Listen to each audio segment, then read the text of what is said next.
இந்த வீடியோ பார்த்துட்டு இருக்க எல்லா நண்பர்களுக்கும் என்னோட வணக்கம். அப்புறம் இன்னைக்கு பொங்கல் வேற. ஸோ எல்லாருக்கும் இனிய பொங்கல் நல்வாழ்த்துக்கள். எல்லாரும் அவங்க குடும்பத்தோட சந்தோஷமாக கொண்டாடுங்க. வாங்க நம்ம வீடியோக்குள்ள போயிடலாம்.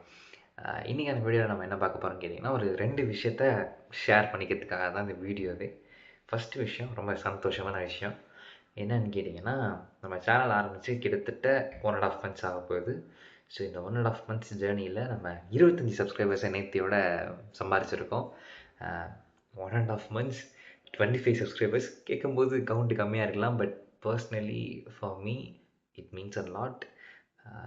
என்னை நம்பி நம்ம சேனலை நம்பி நம்மளை சப்போர்ட் பண்ணணும்னு நினச்சி சப்ஸ்கிரைப் பண்ண அந்த 25 நண்பர்களுக்கும் என்னோட நெஞ்சார்ந்த நன்றிகள்.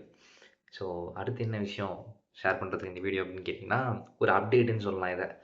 நம்ம சேனலில் அப்கமிங் டேஸில் என்னோடய ஃப்ரெண்ட் இந்த சேனல் ஆரம்பிக்கிறதுக்கு எனக்கு ரொம்ப ஹெல்ப் பண்ணவன், பேர் ரிஷி. ஸோ அவனும் வீடியோஸ் போஸ்ட் பண்ணுற மாதிரி நாங்கள் பிளான் பண்ணியிருக்கோம். என்ன மாதிரி கான்செப்ட்லன்னா, ஃபிட்னஸ் ஃப்ரைடே அப்படின்னு சொல்லிட்டு ஒரு தனியாக ஒரு பிளேலிஸ்ட் க்ரியேட் பண்ணிவிட்டு எவ்ரி வீக் ஃப்ரைடே ஃபிட்னஸ் ரிலேட்டடாக உங்களை தேடி நம்ம சேனல்லேருந்து வீடியோ வந்துடும்.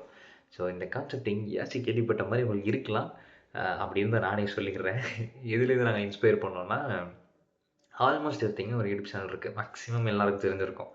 அந்த அண்ணாவோட யூடியூப் சேனலில் வந்து ஒரு பிளேலிஸ்ட் இருக்குது. ஃபிட்னஸ் சாரி அது நம்ம கான்செப்ட்டு. ஃபினான்ஸ் ஃப்ரைடேன்னு சொல்லிட்டு ஒரு பிளேலிஸ்ட் இருக்குது. அந்த பிளேலிஸ்ட்டில் வந்து எவ்ரி வீக் ஃப்ரைடே வந்து ஃபினான்ஸ் ரிலேட்டடாக ஏதாச்சும் ஒரு வீடியோ வந்து அப்லோட் பண்ணிடுவார். அவர் கன்சிஸ்டண்ட்டாக வருஷக்கணக்கில் பண்ணிகிட்டு இருக்காரு.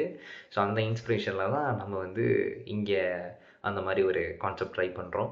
ஸோ அந்த கான்செப்ட்டுக்கும் எங்களுக்கு சப்போர்ட் பண்ணுங்கள். வேறு என்ன சொல்லணும் உங்களுக்கு? எனக்கு இந்த 25 சப்ஸ்கிரைபர்ஸ் அது என்னை பொறுத்த வரைக்கும் அது குட்டி மைல்ஸ்டோனுங்க.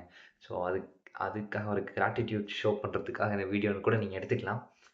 ஸோ அவங்க எல்லாருக்கும் ரொம்ப நன்றிகள். வேறு என்ன? அப்புறம் எல்லோரும் பொங்கல் லீவுன்னு சொல்லி அவங்க சொந்த ஊருக்கு கொண்டாடுறதுக்கு வந்துருப்பீங்க. திருப்பி போகும்போது சீக்கிரம் பஸ்ஸுலாம் டிக்கெட் புக் பண்ணிடுங்க. ஏன்னா பஸ் ஸ்டாண்டில் அப்படியே டிக்கெட் புக் புக் பண்ணாமல் ஸ்ட்ரெயிட்டாக போய் ஏறி பிடிச்சி போயிடலான்னு நினச்சிங்கன்னா வாய்ப்பில்லை ராஜா. நான்லாம் வெறுத்துட்டேன் வரும்போது. ஸோ எல்லோரும் பார்த்து சேஃபாக போய் சேருங்க. அவ்வளோதான். நன்றி.